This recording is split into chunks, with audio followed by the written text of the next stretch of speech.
Oke, standby, kamera ready, sound ready, 3, 2, 1, action. Assalamualaikum warahmatullahi wabarakatuh. Halo semuanya, kami dari mahasiswa Universitas Pamulang, program studi akuntansi S1.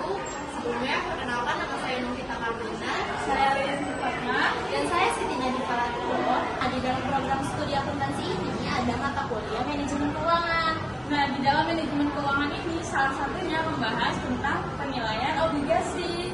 Nah, penilaian obligasi itu ada apa aja sih? Penilaian obligasi itu kita menjelaskan tentang apa sih? Itu akan kita bahas dalam video ini. Jadi, tonton video ini terus sampai habis ya. Stay tune!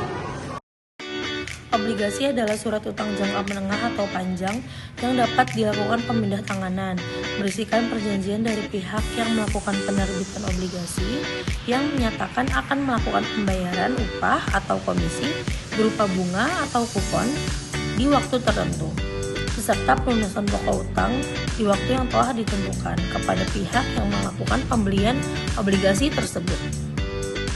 Di sini dapat kita lihat ada 3 karakteristik obligasi. Yang pertama, bunga atau kupon. Obligasi mempunyai bunga yang seringkali dikenal dengan nama kupon, yang merupakan salah satu wujud keuntungan yang diterima oleh pemegang obligasi. Yang kedua, ada nilai nominal, yaitu nilai yang dicantumkan di obligasi serta merupakan besaran nilai yang akan dibayarkan kembali pada saat obligasi jatuh tempo. Yang ketiga yaitu jangka waktu jatuh tempo, yaitu tanggal di saat besaran nilai obligasi perlu dilakukan pelunasan oleh entitas yang melakukan penerbitan obligasi. Selain perusahaan, pemerintah juga dapat memberikan peminjaman dana sebagai upaya untuk pemenuhan kebutuhan dana pembangunan yang dilakukan oleh pemerintahan.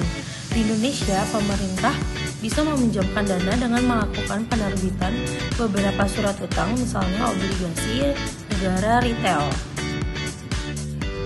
Selanjutnya yaitu macam-macam obligasi. Yang pertama ada obligasi dengan bunga mengambang, yaitu suku bunga mengambang terjadi ketika besaran kupon yang harus dibayar menyesuaikan terhadap suku bunga yang berkembang di pasaran. Yang kedua yaitu ada obligasi perusahaan atau corporate bond, merupakan surat utang jangka panjang yang diterbitkan oleh korporasi yang memiliki nilai utang dan perlu dilakukan pembayaran ketika jatuh tempo dengan membayarkan kupon ataupun tanpa kupon yang telah dilakukan penentuan pada kontrak utangnya. Nilai obligasi dan yield. Yang pertama di sini ada nilai maturity obligasi, yaitu merupakan nilai jatuh tempo. Yang kedua yaitu ada nilai pasar obligasi, yaitu merupakan nilai nominal penjualan obligasi. Yang ketiga ada nilai intrinsik obligasi, yaitu merupakan nilai sesungguhnya atas obligasi.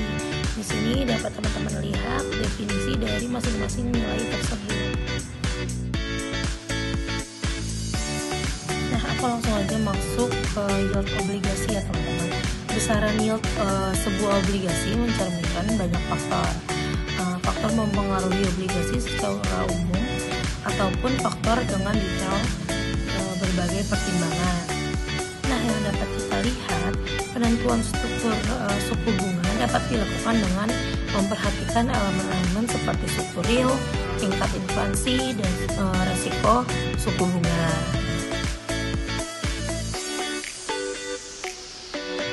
Nah, dari apa yang saya jelaskan tadi dapat disimpulkan bahwa obligasi merupakan surat utang jangka panjang yang diterbitkan oleh perusahaan maupun pemerintah untuk memperoleh dana dari masyarakat. Instrumen ini memberikan keuntungan bagi pemegang melalui pembayaran bunga atau kupon secara berkala dan pelunasan nilai pokok yang jatuh tempo. Jenis-jenis obligasi ini pun ada beragam ya teman-teman, antara lain yaitu obligasi pemerintah, obligasi perusahaan, obligasi tanpa kupon atau zero coupon bond, dan obligasi bunga mengembang atau floating rate bond. Penilaian obligasi ini sangat bergantung pada suku bunga pasar dan tingkat pengembalian yang diharapkan investor. Ketika suku bunga pasar naik, nilai obligasi cenderung menurun. Begitu pula sebaliknya untuk menilai kinerja dan keuntungan obligasi digunakan konsep current yield dan yield to maturity atau YTM yang menggambarkan tingkat pengembalian atas investasi. Nah, gimana nih dengan materi yang kita sampaikan tadi? Kalau kalian tertarik dengan materi yang kita sampaikan tadi, jangan lupa gabung ke Universitas Pamulang.